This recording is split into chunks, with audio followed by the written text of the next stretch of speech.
sound. He'd never be able to breathe on his own. He'd never be able to play sports. And now he's an athlete. He's living on his own. Now he's 3 to 4 grades above his grade level. Now he's a Cambridge scholar. They say cognitively he wouldn't be able to put 1 and 2 together. But now they say he's on the genius spectrum. Y'all ain't gonna talk to me. You can't tell me what God can't do.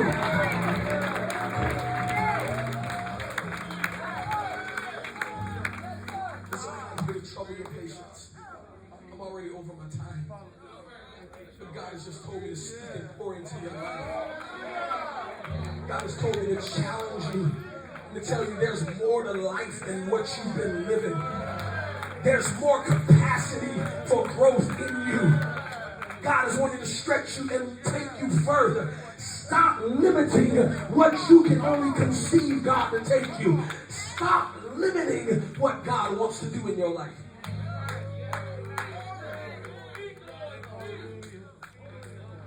When I was a kid, Brother Miriam will tell you, Sister Lee will tell you, the only thing I wanted to do was play drums. I didn't want to stand behind the pulpit and preach.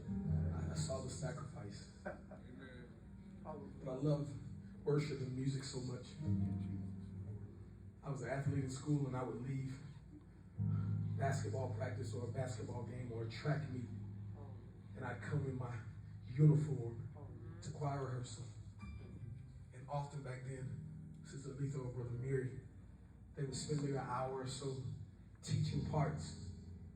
It wasn't even time for me to play, but I'd sit at the shift. We were on this side back then. And I would sit over there, and I would just listen, and I would worship. And I just asked God, I said, God, if you give me the ability, I'll play for you. God, if you give me, I'll play for you. I didn't come from a pedigree of musicians. In fact, my mom can't sing, my dad can't either. My mom had a desire to sing, and she anointed me, and my brother and I anointed and said, Lord, the gift that I so desired that you didn't give me, God birthed it into my children.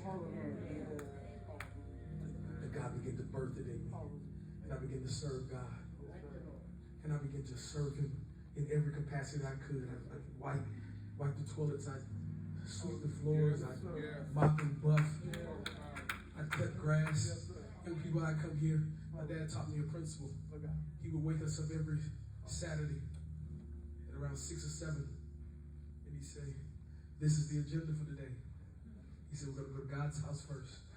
We're going to take care of God's house. And then we're going to come home and take care of our house. And we'll become religiously with no one looking at us, with no one giving us accolades, with no one patting us on the back 7 in the morning. And we're the only ones here. And I'm saying, Dad, why are we doing this? Why do I got to spend spring break and summer break at the church? Christmas break, fall break. I didn't even know I had a break. He said, be thankful that God counts you worthy to serve him. So I say all of that to say,